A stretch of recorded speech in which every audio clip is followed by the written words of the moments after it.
Hello students, welcome back to CG Shiksha. I am Tarannum, your English educator from CG Shiksha, and today in this class we are going to learn the poem 4 of class 12th from Flamingo book, and the name of poem is A Thing of Beauty written by John Keats. आज के इस class में हम class 12 flamingo book का poem number 4 read करने वाले हैं और इस पोएम का नेम है अ थिंग ऑफ ब्यूटी, जिसको जॉन किट्स ने लिखा है. सो स्टूडेंट्स, पोएम का name a thing of beauty, ठीक है, एक ऐसी चीज़ जो बहुत खूबसूरत होगी, मीन्स खूबसूरत चीज़. तो हमको पता है कि खूबसूरत बोलेंगे तो सबसे पहले हम लोग अपने ही बारे में सोचेंगे, बट पोएम में ऐसा नहीं है. ठीक है, अब सब लोग तो ब्यूटीफुल का एक्चुअल मीनिंग जो होता है इस पोएम के थ्रू हमको पता चलेगा, जो हमको पोएट बताते हैं कि एक्चुअल में ब्यूटी क्या होता है. ब्यूटी बाय फेस होना इम्पॉर्टेंट है, ब्यूटी बाय हार्ट होना इम्पॉर्टेंट है, या फिर हमारे एटमॉस्फेयर में, या फिर ये कह सकते हैं कि हमारे सराउंडिंग में जो भी चीज़ें हैं, for example the sun, the moon, the trees, the clouds, the sky, whatever, ये सब चीज़ भी क्या है, हमारे लिए एक ब्यूटी है. तो इसके थ्रू, इस पोएम के थ्रू पोएट हमको ब्यूटी से मिलवाने वाले, हम ये कह सकते हैं. ओके, सो इस पोएम को स्टार्ट करने से पहले हम पोएट के बारे में रीड करते हैं. John kits 1795 to 1821 was a British romantic poet. Although trained to be a surgeon, Keats decided to devote himself wholly to poetry. John Keats, जिनका बॉर्न 1795 में हुआ था और उनका डेथ 1821 में हुआ था, जो कि एक ब्रिटिश रोमांटिक पोएट थे. उन्होंने सर्जन का ट्रेनिंग लिया, ट्रेंड हुए, देन उसके बाद उन्होंने ये निर्णय लिया कि वो अपनी पूरी ज़िंदगी किस में डिवोट कर देंगे. तो वो अपनी पूरी ज़िंदगी पोइट्री में, मीन्स कविता लिखने में वो अपना लाइफ स्पेंड करने का सोचें. Keats secret, his power to sway and delight the readers. Keats का जो सीक्रेट था वो क्या था कि वो जितने भी रीडर्स हैं, मीन्स हम लोग, जितने भी पाठक लोग हैं, उनको वो क्या करना चाहते थे, डिलाइट मीन्स आनंदित. Lies primarily in his gift for preserving the world and living his moods and aspiration in terms of language. Okay, और primarily in his gift for perceiving the world means उन्होंने world को क्या gift दिया, तो हम कह सकते हैं कि उनकी पोइट्री, उनकी writing, and living his moods and aspiration in terms of language. और वो कैसे जीते थे, कैसे उनका मूड रहता था, living his moods according to language. Language की वजह से वो क्या करते थे, अपने मूड में रहते थे, अपने मूड में लिखते थे, बोल सकते हैं हम. The following is an exert from his poem Endymion a poetic romance. और ये जो चैप्टर मीन्स ये जो पोएम हम पढ़ने वाले हैं वो एक एक्सर्ट है, एक अंश है. कौन से बुक का, एंडीमियन अ पोएटिक रोमांस. इस बुक का सिर्फ एक अंश है जो हम इस पोएम को रीड करने वाले हैं. The poem is based on a Greek legend in which Endymion, a beautiful young shepherd and a poet who lived on Mount Latmus. Okay, तो ये जो पोएम है वो किस पे बेस्ड है, तो एक ग्रीक लीजेंड पे बेस्ड है, जिसमें एक एंडीमियन क्या है, एक पर्सन का नेम है जो कि क्या रहता है, एक यंग शेफर्ड रहता है. शेफर्ड किसको बोलते हैं हम, जो बकरी या फिर गाय चराते हैं ना, यस, उसको हम शेफर्ड कहते हैं. तो एंडीमियन यहाँ पे एक पर्सन का नेम रहता है जो कि बहुत ही यंग शेफर्ड रहता है, और जो कि हमारे पोएट है वो कहाँ लिव करते हैं, माउंट लेटमस में. Had a vision of Cynthia the moon goddess. और यहाँ पे मून गॉडेस को मानने वाले थे जो कि है Cynthia. The enchanted youth resolved to seek her out and so wandered away through the forest and down under the sea. और वो जो उनका youth है, मीन्स उनकी जो जवानी है कह सकते हैं, उसको उन्होंने किस में रिजॉल्व किया है, तो forest and down under the sea, समुद्र और पेड़ पौधे जंगलों के बीच. सो स्टूडेंट्स, इस पोएम को हम स्टार्ट करते हैं. उससे पहले मैं ये बता दूँ कि इस पोएम की जो राइमिंग्स हैं, ठीक है, राइमिंग्स मीन्स आपको पता ही होगा, जो तुकांत वाले शब्द होते हैं वो बहुत ही अच्छे हैं. आप रीड करेंगे तो आपको पता चलेगा कि एक्चुअल में ये पोएम राइमिंग बेस्ड है. और एक चीज़ और ये बताना चाहूँगी मैं आप लोग को कि इस पोएम का जो लाइन्स आप देख सकते हैं कि first line, then second, then fourth, तो एक लाइन में पोएट ने उसको कंप्लीट नहीं किया है. ठीक है, बोलने का मतलब ये है, देखिए रीड करके, a thing of beauty is a joy for ever its lovely increases. यहाँ तक आपका एक पॉइंट है, मीन्स एक सेंटेंस है। देन पोएट ने उसको एक ही लाइन में कंटिन्यू नहीं करके उन्होंने क्या किया है, उस लाइन को चेंज कर दिया है बिकॉज ऑफ इट्स राइमिंग, उस राइमिंग के वजह से। सो स्टूडेंट्स, इस पोएम को एक्सप्लेन करने से पहले इस पोएम को आइए एक बार रीड करते हैं ताकि इसमें के जो राइमिंग वर्ड्स हैं वो हमको अच्छे से समझ में आए। देन इसके बाद हम इस पोएम के एक्सप्लेनेशन को कंटिन्यू करेंगे। Okay, so read the poem. A thing of beauty is a joy forever, its loveliness increases, it will never। तो देख सकते हैं rhyming means forever then never, forever never, it's rhyme with each other, that means it's a rhyming word, clear? Pass into nothingness but will keep a bower quiet for us and a sleep full of sweet dreams and health and quiet breathing, therefore on every morrow are we wreathing a flowery band to bind us to the earth, spite of despondence of the inhuman dearth of noble natures of the gloomy days of all the unhealthy and over darkened ways। Okay, आगे को हम लोग फिर next continue करेंगे। पहले इतने जो हमने रीड किए हैं इसको हम वन बाय वन एक्सप्लेन करते हैं, आई मीन समझते हैं। मैं एक्सप्लेन करूँगी। Okay, so start our poem. A thing of beauty is a joy for ever. A thing of beauty, ठीक है, इसको आप अच्छे से समझिएगा कि इसमें बहुत सारे ऐसे वर्ड्स हैं जिसमें आप कंफ्यूज होंगे, तो कंफ्यूज होने की ज़रूरत नहीं है क्योंकि आज क्लास में मैं आपको सारे कंफ्यूजन को क्लियर करने वाली हूँ। सो स्टार्टिंग में हमको पॉइंट ये बता रहे हैं कि a thing of beauty is a joy for ever. ऐसी चीज़ जो बहुत ज़्यादा खूबसूरत होती है वो हमेशा हमको क्या देती है, खुशियाँ देती है। इट्स लवलीनेस इंक्रीजेस, और उसकी जो खूबसूरती होती है, उसकी जो लवलीनेस होती है वो हमेशा क्या होती है, इंक्रीज़ होती है। पॉइंट इसके थ्रू हमको ये बताना चाहते हैं, इस लाइन के थ्रू, कि जो भी चीज़ें खूबसूरत होती है उसकी खूबसूरती कभी ख़त्म नहीं होती, बल्कि डे बाय डेज मीन्स दिन ब दिन उसकी खूबसूरती क्या होती है, हमेशा इंक्रीज़, बढ़ती ही जाती है।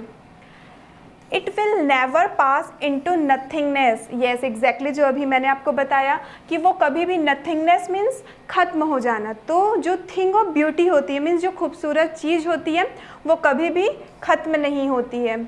But will keep a bower quiet for us. Okay, nothingness means पहले हम वर्ड मीनिंग समझते हैं, देन इसको समझेंगे ताकि आप लोग को ज़्यादा अच्छे से समझ में आए। नथिंगनेस मीन्स होता है ख़त्म हो जाना। नेक्स्ट वर्ड है बावर। बावर मीन्स क्या होता है, ट्रीज़ का जो शेड होता है ना। फॉर एग्जाम्पल, अगर यहाँ पे एक पेड़ है, यहाँ पे एक पेड़ है, जब उन लोग बड़े होंगे फिर उसका जो हमको छाँव मिलेगा, जो शेड मिलेगा, उसी को ही हम क्या कहते हैं, बावर कहते हैं। Okay, means tree shade. Then next difficult word is breathing, तो आपको पता ही है, सांस लेना। रिथिंग, रिथिंग मीन्स क्या होता है, लपेटना। किसी भी चीज़ से अगर हम उसको क्या करते हैं, लपेटते हैं, मीन्स हम उसको रेथिंग कर रहे हैं। Next is band. बैंड क्या होता है, बंच ऑफ फ्लावर्स। फ्लावर्स का गुच्छा को हम बैंड कहते हैं। बाइंड, बाइंड मीन्स क्या होता है, किसी भी चीज़ से जोड़ना या फिर मिलाना, मीन्स बाइंड। डेस्पोंडेंस मीन्स क्या होता है, सैडनेस, उदासी। एंड इनह्यूमन मीन्स क्या होता है, क्रूएल। एंड डर्थ मीन्स होता है लैक ऑफ समथिंग, किसी भी चीज़ की कमी हो जाना। एंड ग्लूमी मीन्स होता है उदासी, उदास होना। सो स्टूडेंट्स, आई होप कि ये डिफ़िकल्ट वर्ड्स आपको अच्छे से याद होंगे। अगर याद नहीं है तो रिवर्स कीजिए वीडियो को और वो वर्ड्स को आप नोट डाउन करिए अपने बुक में। देन उसके बाद ये पोएम को समझिए ताकि आपको ये पोएम अच्छे से समझ में आए। सो स्टार्टिंग में पॉइंट हमको कहते हैं कि जो भी खूबसूरत चीज़ होती है वो हमेशा हमको खुशियाँ ही देती है और उसकी खूबसूरती हमेशा बढ़ती ही जाती है। वो कभी भी नथिंगनेस मीन्स कभी भी ख़त्म नहीं होती उसकी खूबसूरती। But will keep a bower quiet for us, बल्कि वो हमको क्या देती है, बावर क्वाइट मीन्स जैसे हमको पेड़ छाँव देते हैं, उसी तरीके से जो खूबसूरत चीज़ें होती है हमारी ज़िंदगी में वो चीज़ क्या देती है, एक शेड देती है, छाँव देती है। And a slip full of sweet dreams and health and quite breathing. और अगर हम उस खूबसूरत चीज़ के बारे में सोचते हैं तो उससे क्या होता है, हमको अच्छी नींद आती है, हमारे सपने बहुत प्यारे होते हैं, हम स्वस्थ रहते हैं, साथ ही साथ हम चैन की सांस ले सकते हैं। Then therefore on every morrow are we wreathing. Here morrow का मतलब तो बताने ही भूल गई मैं, येस, बट मोरो मीन्स क्या होता है, नेक्स्ट डे। जैसे हम टुमारो कहते हैं, एग्जैक्टली मोरो, मोरो मीन्स नेक्स्ट डे। तो आगे पॉइंट हमको कहते हैं, on every morrow we are wreathing a flowery band to bind us to the earth. हर एक दूसरे दिन मीन्स एवरी टुमारो कह सकते हैं, हर अगले दिन हम क्या करते हैं, खुद को एक फ्लावरी बैंड, ठीक है, जो फूल का गुच्छा होता है, बंच होता है फ्लावर्स का, उसके साथ लपेटते हैं अपनी इस सुंदर से पृथ्वी को, ठीक है। Spite of despondence of the inhuman dearth of noble natures, in spite of despondence, despondence means आपको मैंने बताया था उदासी, तो उदासी और स्पाइट मीन्स क्या होता है, के बावजूद भी होता है, या फिर स्पाइट मीन्स एक और मीनिंग होता है इल फीलिंग, जो बुरी फीलिंग होती है हमारी, तो इल फीलिंग और जो हमारी उदासी है जिससे लोग क्या करते हैं, in human dearth means lack of something बताया था मैंने, तो क्रूएलिटी का जो कमी होता है, और नोबल मीन्स क्या होता है, काइंड हार्टेड, जो बहुत अच्छे दिल के होते हैं, बहुत अच्छे स्वभाव के होते हैं, मीन्स वो ह्यूमन, उसको हम नोबल नेचर बोलते हैं। तो इन सब के वजह से क्या होता है, जो हमारी उदासी होती है जिसके वजह से हम सैड हो जाते हैं, इससे क्या होता है, नोबल नेचर का मीन्स अच्छे स्वभाव का भी कमी होने लगता है। Of the gloomy days, further ये लाइन नेक्स्ट पेज में रिकंटिन्यू होगा, तो एक बार इसको शॉर्ट में समझते हैं, कंफ्यूज बिल्कुल मत होइए। पॉइंट हमको बता रहे हैं कि जो चीज़ें बहुत खूबसूरत होती है वो हमेशा सिर्फ हमको खुशियाँ देती है, और उसकी खूबसूरती दिन ब दिन बढ़ती जाती है, वो कभी भी ख़त्म नहीं होती है, और वो जो खूबसूरती होती है हमारे लाइफ के लिए वो क्या होती है, बावर होती है, एक हमको छाँव देती है। और जब भी हम सोते हैं उन खूबसूरत चीज़ों के बारे में सोचते हुए या फिर ऐसे एनवायरनमेंट में रहते हुए, तो हमारे जो सपने, हमको बहुत प्यारे सपने आते हैं, हम बहुत स्वस्थ रहते हैं और चैन की सांस ले पाते हैं। लेकिन और हर दूसरे दिन जब हम इन सब चीज़ों से लपेटे हुए रहते हैं, मीन्स उसमें हम क्या रहते हैं, खोए हुए रहते हैं। जैसे कि हमको एग्जाम्पल के तौर पे बताया गया है अ फ्लावरी बैंड, जिस तरीके से हम अपने अर्थ पे, अपने पृथ्वी पे क्या करते हैं, एक पेड़ के गुच्छे की तरह लपेटे हुए हैं। तो अगर हम उदास हो जाते हैं, हमारा जो नेचर है वो क्रूवल हो जाता है, गुस्सैल हो जाता है, जिसकी वजह से क्या होती है, हमारे नेचर्स में, हमारे स्वभाव में नोबल नेचर की कमी होने लगती है। अब नेक्स्ट अब हम रिकंटिन्यू करेंगे। आई होप कि इतना आपको अब क्लियर हो गया होगा। Of the gloomy days of all the unhealthy and over darkened ways, over darkened ways means क्या होता है, एविल वेज मीन्स बुरा रास्ता, ठीक है। तो वो जो ग्लूमी डेज मीन्स जब हम उन दिनों जब बहुत ज़्यादा उदास होते हैं, तो हम क्या होते हैं, ये सब सारे बुरे रास्ते में जाने लग जाते हैं, बुरे रास्ते को अपनाने लग जाते हैं। Then made for our searching, yes, in spite of all, some shape of beauty moves away the pall from our dark spirits. Then further writer poet हमको ये कहते हैं कि अगर हम उदास होते हैं, इसके वजह से हम क्या करते हैं, over darkened ways means evil ways को अपनाने लगते हैं, गलत रास्ते को अपनाने लगते हैं। जब हम सर्चिंग मीन्स खोज करते हैं, ठीक है, yes मीन्स ये इसी के साथ रिकंटिन्यू है ना, कि जब हम खोज करते हैं तो हम ये पाते हैं कि हम अपने उदासी के दिनों में बुरे रास्ते को अपनाने लगते हैं। फिर वो कहते हैं येस, हाँ, इन सब के बावजूद some shape of beauty moves away the pall from our dark spirit. Dark means क्या होता है, बहुत ज़्यादा अंधेरा। हम कहते हैं ना कि हमारे लाइफ में सब कुछ खत्म हो गया भाई, बहुत अंधेरा आ गया। Yes, exactly that means dark spirits. Okay, तो हमको पोएट कहते हैं कि इन सब चीज़ों के बावजूद नेचर्स में, प्रकृति में कुछ चीज़ें ऐसी होती हैं, कुछ चीज़ें ऐसी खूबसूरत होती है जो क्या करती है, हमको इन पॉल से, पॉल मीन्स सैडनेस, हमको इस उदासी से क्या कर देती है, बाहर ले आती है। हमारे ज़िंदगी में जो ये अंधेरा होता है, इन सब चीज़ों से हमको बाहर कर देता है, और वो क्या होता है, exactly beauty, beauty of our nature. फिर एग्जाम्पल के तौर पे उन्होंने बताया है such the sun, the moon, trees old and young, sprouting a shady boon for simple सीप।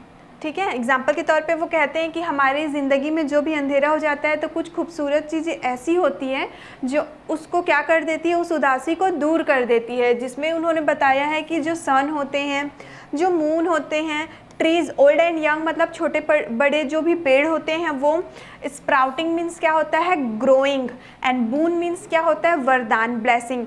तो जो इसके वजह से मीन्स जो छोटे बड़े पेड़ होते हैं वो ग्रो होके हमको क्या देते हैं, एक शेड, एक छाँव देते हैं, जो कि हमारे लिए ब्लेसिंग होता है फॉर अ सिंपल शीप, एक साधारण से शीप के लिए।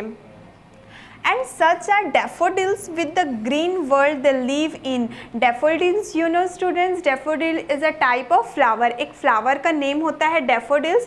तो आगे वो एग्जाम्पल में कंटिन्यू करते हुए कहते हैं कि जो डैफोडिल्स है वो कैसे रहता है, ग्रीन वर्ल्ड में, मीन्स उसके आसपास में और क्या रहते हैं, बहुत सारे पेड़ पौधे रहते हैं. तो वो जो डैफोडिल्स फ्लावर है वो क्या रहता है, ग्रीन वर्ल्ड में, हरे भरी दुनिया में वो रहता है. And clear reels that for themselves a cooling covert make gains the hot season. Okay, reels means क्या होता है, लेक, झरना, जो कि बहुत खूबसूरत होता है. तो आगे वो कहते हैं and clear reels that for themselves a cooling covert make a hot. Okay, तो आगे वो ये कहते हैं वो जो झरना होता है उसमें क्या होता है, ठंडी ठंडी पानी बहती रहती है, जो क्या करता है, उस ठंडी ठंडी जो पानी बहते रहती है उसमें वो हॉट सीज़न को, जो गर्मी का मौसम होता है या फिर गर्म जो नेचर होता है उसको वो क्या कर देता है, ख़त्म कर देता है. ओके, इस पेज को एक बार शॉर्ट में हम फिर से समझते हैं कि आगे हमको पॉइंट ये बताते हैं कि जब हम लोग, उन्होंने सर्च किया, उन्होंने ढूंढा तो ये पाया कि जितने भी लोग जब वो बहुत ज़्यादा उदास रहते हैं तो वो क्या करते हैं, ओवर डार्कन वेज या फिर अनहेल्दी वेज, जो कि क्या होता है आपका एविल वेज, बुरे रास्ते को अपना लेते हैं.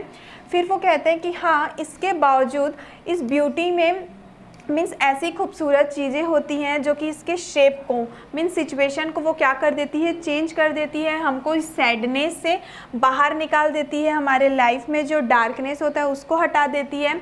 और वो ब्यूटी चीज़ क्या क्या होती है, तो सन, मून, ट्रीज़, जो छोटे बड़े ट्रीज़ होते हैं, जो वो स्प्राउटिंग होते हैं, ग्रो होते हैं और हमको उनका जो छाँव मिलता है वो हमारे लिए एक ब्लेसिंग होता है, जिस तरीके से एक सिंपल सीप के लिए वो ब्लेसिंग है. आगे वो एग्जांपल देते हुए हमको कहते हैं कि एक डैफोडिल का जो फ्लावर रहता है, फूल रहता है, वो किस तरीके से ग्रो होता है. तो उसके पास में बोल सकते हैं पूरा ग्रीन वर्ल्ड, हरी भरी दुनिया छाया रहती है.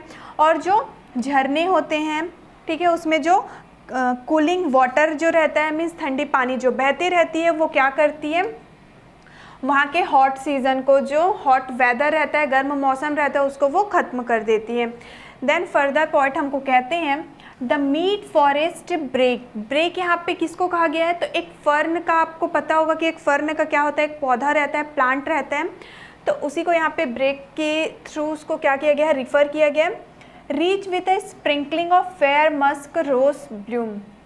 मस्क रोज क्या होता है, एक टाइप का रोज़ होता है. Musk rose is a type of rose. Okay, तो फर्दर पॉइंट हमको कहते हैं कि जो बीच जंगल, मीट फॉरेस्ट मीन जंगल के बीच में जो फर्न का पौधा रहता है और वहाँ पे बहुत सारे sprinkling of fair musk rose means बहुत सारे जो गुलाब रोज़ खिलते हैं, ब्लूम मीन्स खिलना. And such too is the grandeur of the dooms we have imagined for the mighty dead.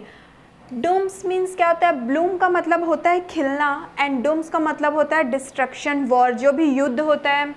grandeur means क्या होता है, impressive, जो कि शान बढ़ाता है, impressive. and mighty means क्या होता है, पावरफुल. तो फर्दर पॉइंट हमको कहते हैं कि बीच, जंगल के बीच में बहुत सारे फर्न के पौधे हैं, साथ ही साथ वहाँ पे मस्क रोज़ भी क्या होता है, खिलता है. उसके बाद हमको ये बताते हैं कि हमारे डूम्स के लिए, हमारे इंडिया में जितने भी जो वॉर्स होते हैं उसके लिए ग्रैंडियर इम्प्रेसिव चीज़ क्या है कि हमने कभी इमेजिन भी नहीं किया होगा इस तरीके का पावरफुल डेड. मतलब जितने भी वॉरियर्स लोग की डेथ होती है वॉर में, जब उन लोग मर जाते हैं तो उनकी जो मृत्यु होती है वो क्या होती है, बहुत ही माइटी डेड मानी जाती है, मीन्स पावरफुल डेड मानी जाती है. इसलिए पॉइंट हमको कहते हैं कि हम ऐसे डूम, ऐसे डिस्ट्रक्शन का, हम इम्प्रेसिव डिस्ट्रक्शन का हम इमेजिन भी नहीं कर सकते कि क्या होता है उन लोग का, वॉरियर्स का माइटी डेड होता है. All lovely tales that we have heard or read an endless fountain of immortal drink. All lovely tales that we have heard or read, ये इसी के लिए कंटिन्यू किया गया है, इसी लाइन के लिए कि जो भी प्यारी प्यारी कहानियाँ हमने सुनी हैं या फिर हमने पढ़ी है, तो हम क्या पाते हैं कि जितने भी वॉरियर्स होते हैं, जो योद्धा होते हैं, जो युद्ध में लड़ते हैं और उनका मृत्यु हो जाता है, तो उनके मृत्यु को क्या माना जाता है, बहुत ही सर्वश्रेष्ठ माना जाता है कि उन्होंने हमारे भारत के लिए, हमारे देश के लिए क्या किया है, अपने जान को न्यौछावर कर दिया है. तो इस लाइन के थ्रू पोएट हमको यही बात समझाना चाहते हैं कि जितने भी डूम्स में, उस वॉर में जो डेट होता है वो बहुत ज़्यादा पावरफुल होता है, जो कि हमने स्टोरीज़ में, टेल्स मीन्स होता है स्टोरी, कहानियाँ, तो जो कि हमने कहानियाँ में या तो सुना है या फिर पढ़ा है। देन नेक्स्ट वो कहते हैं an endless fountain of immortal drink pouring unto us from the heaven spring. Immortal means क्या होता है? अमर, ठीक है, जो कभी ख़त्म नहीं होता। एंड ब्रिंक का मतलब होता है एज, किनारा। तो एट लास्ट पॉइंट हमको ये बताते हैं कि एक इनलेस फाउंटेन, फाउंटेन का मतलब भी क्या होता है? झरना होता है। तो एक इनलेस फाउंटेन, एक ऐसा झरना जिसमें अमर, ठीक है, इमॉर्टल ड्रिंक है, मीन्स उसमें जो भी पानी बहता है या फिर जो भी ड्रिंक बहता है उसमें वो क्या है? इमॉर्टल है, जो कभी भी नष्ट नहीं हो सकती। और वो इमॉर्टल ड्रिंक कहाँ से आती है? तो स्वर्ग के किनारे से हमारे ऊपर आ रही है। तो इस तरीके से पोएट ने क्या किया है? ब्यूटी को यहाँ पे हमको पोयम के थ्रू एक्सप्लेन किया है, समझाया है। आई होप कि अब आपको अच्छे से समझ में आया होगा कि ब्यूटी का एक्चुअल मतलब क्या होता है। सारी चीज़ें जो हमारे सराउंडिंग में हैं वो सब की सब क्या है? हमारे लिए ब्यूटी है। ओके स्टूडेंट्स, आई होप कि ये पोयम आपको अच्छे से समझ में आ गया होगा। अब देखते हैं हम इस चैप्टर के कुछ important question answer, think it outcome. So the question number first is list the things of beauty mention in the poem. अब हमको बताना है इस पोएम में जो भी खूबसूरत चीज़ें हैं उसका जो हमको इसमें एक्सप्लेन किया गया इस पोएम में, उसका हमको एक लिस्ट बनाना है, एक सूची बनानी है।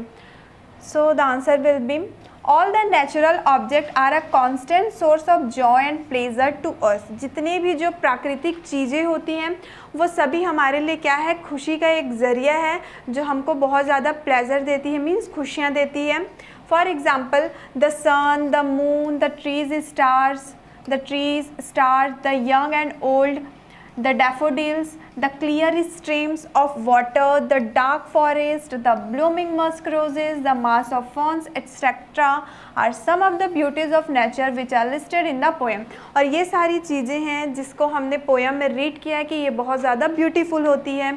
Okay, so next question is list the things that cause suffering and pain. अब हमको उन चीज़ों का लिस्ट बनाना है जो हमको सफरिंग और पेन मतलब कष्ट और पीड़ा देती है। The seeds of suffering and pain are embedded within our own self. Okay, तो कष्ट और पीड़ा की बीज कहाँ से उगती है? तो हमारे ही अंदर से उगती है। We allow it to germinate by our own anger, grudge, malice, ill feelings, hatred and jealousy that we nurture in our hearts for others। और ये जो बोल सकते हैं कष्ट और पीड़ा की जो बीज हमारे ही अंदर से उगती है, क्योंकि हम खुद को ये अनुमति देते हैं कि हम क्या कर सकें? गुस्सा कर सकें, खुद बुरा भला सोच सके, दूसरे के ऊपर गुस्सा निकाल सके, उनके ऊपर गुस्सा कर सके, लोगों को क्या कर सके? नफ़रत कर सके। तो इन सब चीज़ों की वजह से क्या होती है? हम सफरिंग और पेन को हम टॉलरेट करते हैं, बर्दाश्त करते हैं। All this depress our spirits and cause suffering and pain. और यही सब कारण है कि हम लोग कष्ट और पीड़ा से पीड़ित होते हैं। Next question is What does the line therefore are we wrapping a flowery band to bind us to earth suggest to you? ये जो लाइन है therefore are we wrapping a flower band to bind us to earth, ये आपको क्या suggest करता है? Means इस line से आपने क्या समझा? तो ये लाइन हमने ऑलरेडी पोएम में रीड किया हुआ है स्टूडेंट्स। आई होप कि इसका आंसर आपको पहले से पता होना चाहिए। अगर नहीं पता है तो हम इसका आंसर यहाँ पे फिर से एक बार रीड करते हैं। John Keats is a sensuous poet, a lover of beauty. जो जॉन किट है वो बहुत ही ज़्यादा सेंसियस पोइट हैं और वो बोल सकते हैं एक प्रकृति प्रेमी भी हैं। He believes that the link of man with nature is eternal. और वो ये यकीन रखते हैं कि जो इंसानों का जो एक लगाव होता है वो किससे होना चाहिए? तो वो प्रकृति से होना चाहिए। He says that the things of beauty are like a wreath of beautiful flowers woven together, and we seem to wrap that flowery band and keep ourselves attached to the beauties of nature. Okay, और वो ये कहते हैं कि जो प्रकृति की जितनी भी खूबसूरत चीज़ें होती हैं जिसको हमको क्या करना चाहिए? जो वो ब्यूटीफुल फ्लावर्स होते हैं, जो सुंदर सुंदर फूल होते हैं, उसको हमको क्या करना चाहिए? रैप कर लेना चाहिए, मीन्स लपेट लेना चाहिए। और इसके साथ ही साथ हमने ये भी देखा कि जो फ्लावरी बैंड होता है वो पूरे अर्थ को क्या किए रहता है, मीन्स पूरे अर्थ में फ्लावर से वो क्या हुए रहता है, लपेटा हुआ रहता है, जो कि हमको क्या करता है, नेचर की ब्यूटी की ओर अटैच्ड करता है।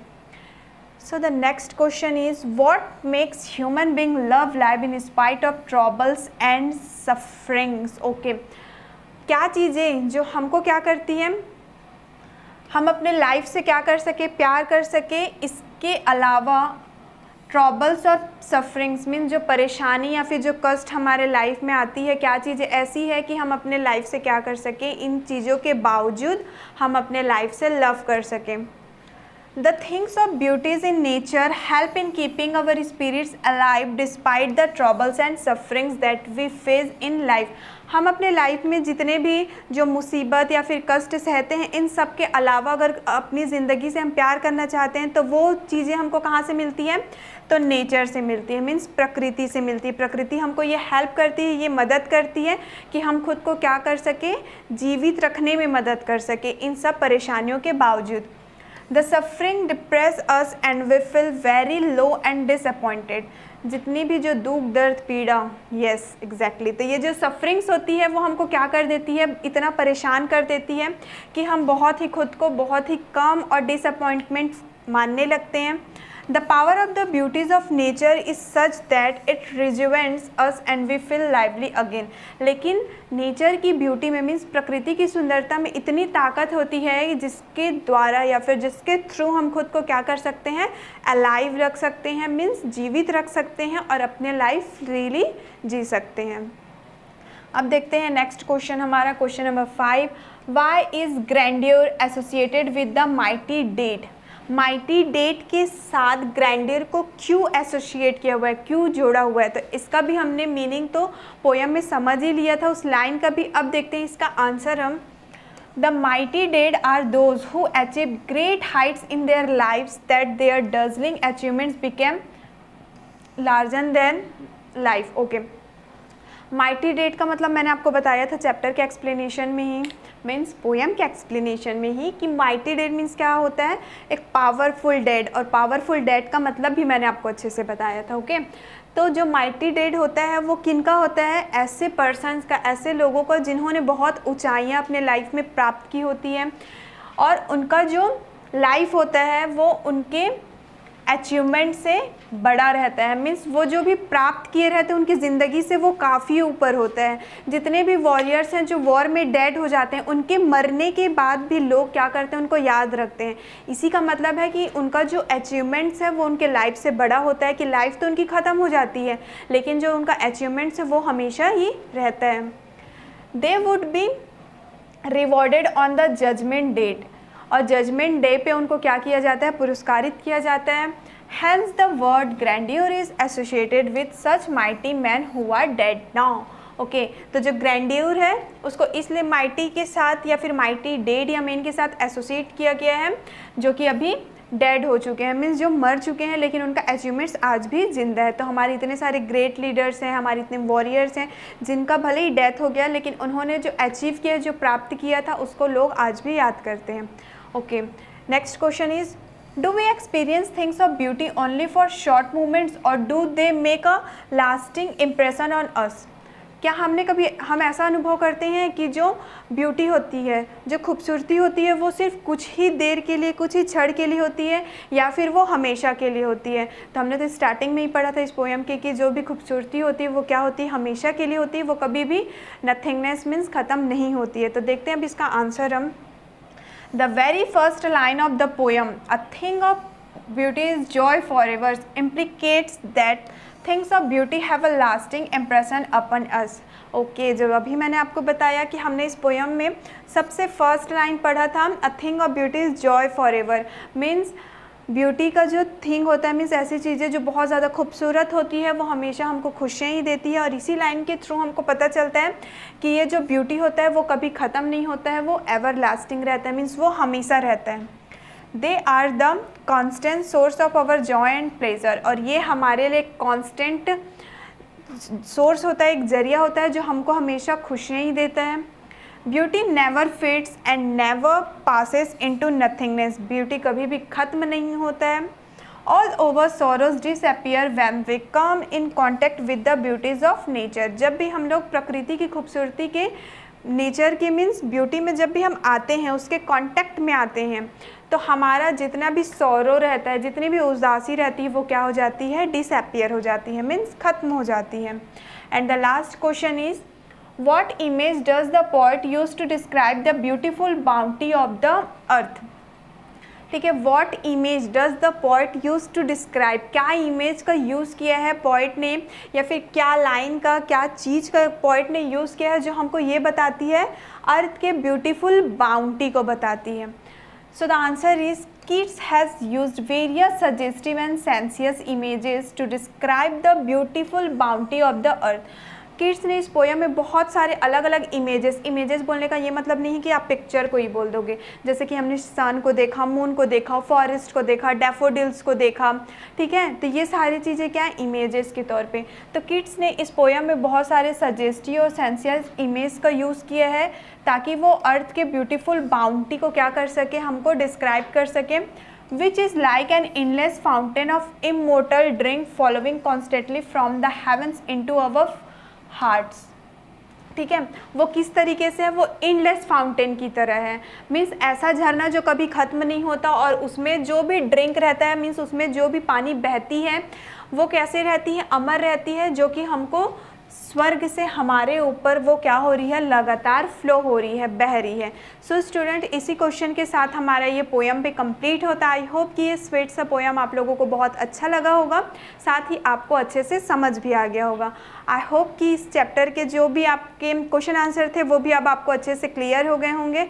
सो स्टूडेंट्स, मिलते हैं अब हम लोग नेक्स्ट वीडियो में हमारे नेक्स्ट चैप्टर के साथ। Thank you.